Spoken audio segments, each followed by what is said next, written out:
तो हेलो दोस्तों, स्वागत है आपका हमारे आज के एक और नए इन्फॉर्मेटिव वीडियो में। क्या आप भी एक यूज्ड कार लेने का सोच रहे हैं, पर आपको डर लगता है कि कहीं आपके पैसे बर्बाद ना हो जाए, या आपके पास में कोई एक्सीडेंटल गाड़ी ना आ जाए, या फिर आपका ऑडोमीटर टेम्पर्ड ना हो? तो आज की वीडियो में मैं आपको 5 ऐसे चेक्स बताऊंगा जिसे करने के बाद आप कभी भी धोखा नहीं खाएंगे, आप कभी भी आपके पैसे बर्बाद नहीं होंगे। तो आइए चलिए वीडियो को शुरू करते हैं। वीडियो को शुरू करने से पहले अगर आपने हमारे चैनल को अभी तक सब्सक्राइब नहीं किया है तो चैनल को सब्सक्राइब करके वीडियो को लाइक ज़रूर करें। तो चलिए शुरू करते हैं। तो बात करते हैं हमारे सबसे पहले चेक की। हमारे सबसे पहला चेक आता है एक्सटीरियर या फिर स्ट्रक्चरल चेक, जिसमें हम गाड़ी का एक्सटीरियर और उसका स्ट्रक्चर चेक करेंगे। तो चलिए जानते हैं कि हम एक्सटीरियर में क्या क्या चेक करेंगे। तो सबसे पहला हमारा आता है पैनल गैप। तो सबसे पहले हम गाड़ी के पैनल्स का गैप चेक करेंगे। अगर गैप अनइवन है, आपको लग रहा है कि कहीं पर ही गैप ज़्यादा है, कहीं पर ही गैप कम है, तो आप समझ लीजिए कि गाड़ी एक्सीडेंटल है या फिर गाड़ी का वो पार्ट रिपेयर हुआ है, तो जिससे उसकी सेटिंग सही नहीं बैठी है। तो आपको इस चीज़ से बचना है। अगर आप जानना चाहते हैं कि एक्सीडेंटल है या नहीं है, तो आप पैनल गैप से पता कर सकते हैं कि गाड़ी एक्सीडेंटल है या नहीं है। अगर पैनल गैप अनइवन है तो गाड़ी एक्सीडेंटल है। अगर पैनल गैप बराबर है तो इसका मतलब गाड़ी जेन्युइन है। तो अब बात करते हैं दूसरे पॉइंट की। दूसरा पॉइंट आता है हमारा पेंट मैचिंग। पेंट मैच करने के लिए आपको गाड़ी को सबसे पहले धूप में खड़ा करना है, और धूप में खड़े करके आपको देखना है कि गाड़ी का कलर कहीं पर ही कम शाइन, कहीं पर ही ज़्यादा शाइन तो नहीं मार रहा है, या कहीं पर ही उसका कलर डार्क है, कहीं पर ही हल्का है, कहीं पर ही फेड है, इस टाइप का तो नहीं है। अगर ऐसा है तो आपको उस गाड़ी को थोड़ा सा ज़्यादा ध्यान से देखने की ज़रूरत है। तो अगला चेक आता है टायर की एज, कि हमारा टायर कितना पुराना है। तो आपको टायर की एज जानने के लिए आपको जो टायर्स के डेट है वो चेक करनी पड़ेगी। टायर की जो मैन्युफैक्चरिंग डेट है वो आपको चेक करनी पड़ेगी। तो टायर की मैन्युफैक्चरिंग डेट होती है यहाँ पर देखिए, आपको टायर की मैन्युफैक्चरिंग डेट साफ साफ दिखाई देगी, जिसमें आपको लास्ट की जो डिजिट होती है उसमें आपको दिखेगा वीक्स। जो लास्ट के 4 डिजिट हैं उसमें आपको उन 4 में जो पहला 2 डिजिट है वो आपको दिखाएगा वीक, कौन से ईयर का कौन सा वीक है, first, second, third, fourth, fifth, 25, 26, इस टाइप से अगर उसमें लिखा है तो आप समझ लीजिए कि उस ईयर का वो वीक है। और जो लास्ट के 2 डिजिट हैं वो आपको दिखाएगा ईयर। अगर लास्ट में मान लीजिए लिखा हुआ है 2522, तो इसका मतलब है कि वो गाड़ी का जो टायर है वो 2022 के 25वें हफ्ते में बना हुआ है।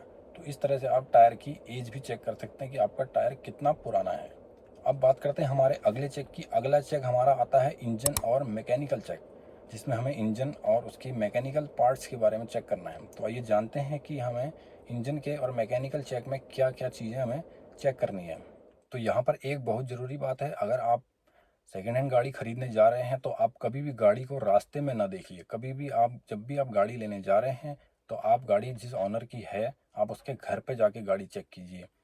क्योंकि क्या होता है कभी कभी कि आपको वो रास्ते में लाके दिखाता है तो गाड़ी ऑलरेडी स्टार्ट रहती है, ऑलरेडी रनिंग में रहती है, तो आप गाड़ी को समझ नहीं पाएंगे। तो आपको उसके घर पे जाके चेक करना है। अगर आपसे ऑनर बोले कि मैं आपके पास गाड़ी लेके आ जाता हूँ, आपके वहाँ चेक कर लेंगे, तो नहीं, आप बोलिए कि हम आपके पास आएंगे तभी हम गाड़ी चेक करेंगे। तो घर पे जाके आपको क्या क्या पॉइंट चेक करने हैं ये मैं आपको बता देता हूँ। तो सबसे पहले गाड़ी को कोल्ड स्टार्ट करना है। कोल्ड स्टार्ट मतलब सबसे पहला स्टार्ट। आपको गाड़ी को जब स्टार्ट करना है तो आपको गाड़ी स्टार्ट करते समय ध्यान देना है कि गाड़ी स्टार्ट होने में लंबा क्रैंक तो नहीं ले रही है।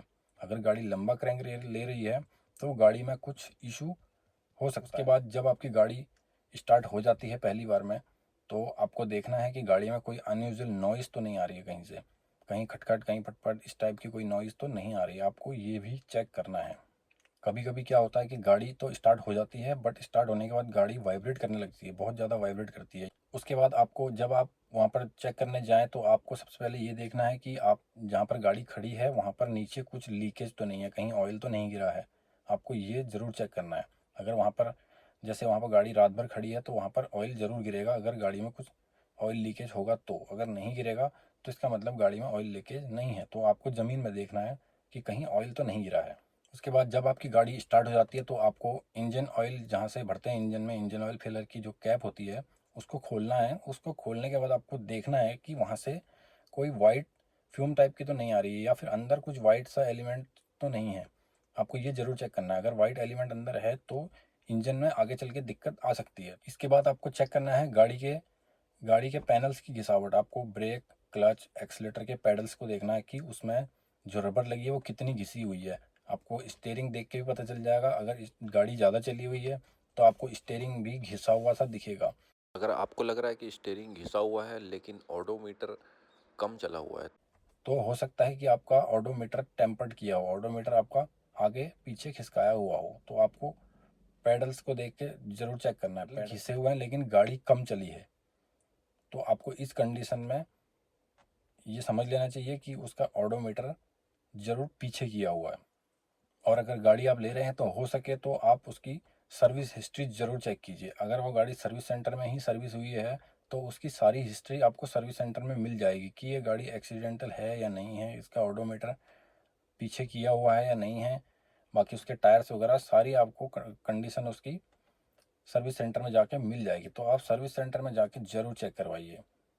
ये सब सारे चेक होने के बाद आपको गाड़ी के इलेक्ट्रॉनिक्स पार्ट चेक करना है। आपको गाड़ी का एसी ऑन करना है। एसी ऑन करके चेक करना है कि एसी कूलिंग दे रहा है या नहीं दे रहा है। आपको अगर पावर विंडो है तो पावर विंडो ऑन करनी है और पावर विंडो को चला के देखना है। तो आपके जितने भी इलेक्ट्रॉनिक पार्ट हैं आपको सारे चेक करने हैं। हो सकता है कि आपको लगे कि ये तो छोटा मोटा है, ठीक करवा लूँगा, बट उसमें कभी कभी ज़्यादा खर्चा भी आ जाता है। तो आपको देन एंड देयर वहीं चेक करके वहीं क्लियर करवाना है उसको। इसके बाद बात आती है गाड़ी को चला के देखने की। आपको गाड़ी को पूरा चेक करने के बाद गाड़ी को चला के देखना है। तो आपको गाड़ी को जब चलाना है तो चलाने में आपको कुछ बातों का ध्यान रखना है। सबसे पहले तो जब आप गाड़ी चलाएंगे तो आप प्लेन रोड में गाड़ी ना चलाएं। आप खड्डे वाली रोड पे या फिर कच्ची रोड पे गाड़ी चलाएं। वहाँ पर अगर आप गाड़ी चलाएंगे तो आपको गाड़ी के सारे पार्ट्स के बारे में पता चल जाएगा। तो सबसे पहले बात करते हैं कि जब आप गाड़ी चलाएंगे तो आपको स्टीयरिंग में अगर फील हो रहा है घट घट घट घट घट घट आवाज़ आ रही है तो इसका मतलब उसका सस्पेंशन सिस्टम में कुछ खराबी है। उसका सस्पेंशन का काम आपको करवाना पड़ेगा। इसके बाद जब आप गाड़ी चलाएंगे तो आपने आवाज़ देख ली कि सस्पेंशन से कोई आवाज़ तो नहीं आ रही है। आपकी गाड़ी अगर कहीं खड्डे में जा रही है तो आपकी गाड़ी में बिल्कुल भी खड़खड़ आवाज़ नहीं आनी चाहिए। बिल्कुल गाड़ी स्मूथ निकलनी चाहिए खड्डे से। इसके बाद आपको देखना है कि क्लच और ब्रेक इन सब में वेयर एंड टियर तो नहीं है। आपकी गाड़ी का क्लच एकदम स्मूथ होना चाहिए, गियर एकदम स्मूथ होना चाहिए। अगर क्लच स्मूथ नहीं है, गियर स्मूथ नहीं है तो इसका मतलब उसका क्लच और उसके गियर में भी काम आ सकता है। तो आपको वो सब भी चेक करना है कि क्लच गियर सब कुछ स्मूथ होना चाहिए। इसके बाद जब आपने ये सब चेक कर लिया है कच्ची रोड पे ले जाके, उसके बाद आप हाईवे पे गाड़ी ले जाइए। हाईवे पे गाड़ी ले जाके आप गाड़ी को स्पीड में भगाइए। स्पीड में भगाने पर अगर आप स्टीयरिंग छोड़ेंगे तो गाड़ी आपकी लेफ़्ट या राइट नहीं जानी चाहिए। अगर आपकी गाड़ी लेफ़्ट राइट जा रही है तो इसका मतलब उसमें सस्पेंशन का काम आने वाला है, उसमें ज़रूर सस्पेंशन ख़राब है। तो आपको ये चेक ज़रूर करना है, गाड़ी स्पीड में चलानी है और स्टीयरिंग छोड़ना है। स्टीयरिंग छोड़ के अगर गाड़ी लेफ़्ट राइट जा रही है तो इसका मतलब गाड़ी के सस्पेंशन में दिक्कत है। तो आपको इन सब चीज़ों से बचना है। तो गाड़ी चेक करते समय आपको कुछ बातें बहुत ज़रूरी ध्यान रखनी है। इससे आपको मोटा खर्चा उठाना पड़ सकता है। जैसे कि आपको इंजन से रिलेटेड कुछ दिक्कत हो गई तो उसमें आपका मोटा खर्चा आ जाएगा। आपका जैसे सस्पेंशन से रिलेटेड कुछ हो गया तो आपको उसमें भी मोटा खर्चा आ जाएगा। बाकी टायर्स वगैरह हैं वो तो आप देख के पता कर ही लेंगे। तो ये सब चीज़ें आपको ज़रूर अच्छे से चेक करनी है, नहीं तो आप बाद में बहुत परेशान हो जाएंगे और आपका बहुत मोटा खर्चा आ जाएगा। आपने जितनी गाड़ी नहीं ली होगी उससे ज़्यादा भी उसमें खर्चा आ जाएगा। ये सब तो हो गई गाड़ी की फिजिकल चेकिंग। हमने गाड़ी का इंजन देख लिया, बॉडी देख ली, सब कुछ देख लिया। अब बात आती है डॉक्यूमेंट्स की कि हमारी गाड़ी के क्या क्या डॉक्यूमेंट्स ओके होने चाहिए। सबसे पहले आपको आरसी चेक करनी है। आप जिससे ले रहे हैं आरसी उसके नाम पर है या नहीं है।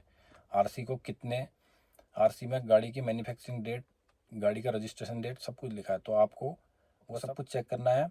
उसमें गाड़ी का ऑनर सीरियल नंबर भी लिखा रहता है। आपको आप गाड़ी की आरसी देखेंगे तो उसके टॉप राइट साइड में आपको ऑनर सीरियल नंबर भी दिख जाएगा। वहाँ पर 1 2 3 4 जैसा भी उसका ऑनर सीरियल नंबर रहेगा वो आपको उसमें लिखा हुआ दिख जाएगा। पर एक सबसे ज़रूरी बात है कि आप जब गाड़ी का इंश्योरेंस चेक करेंगे तो इंश्योरेंस में आपको ये ज़रूर चेक करना है कि उसमें इंश्योरेंस क्लेम पहले किया हुआ है या नहीं किया हुआ है। अगर उसने इंश्योरेंस पहले क्लेम किया हुआ है तो इसका मतलब पहले गाड़ी एक्सीडेंट हुई थी तभी इंश्योरेंस क्लेम किया है।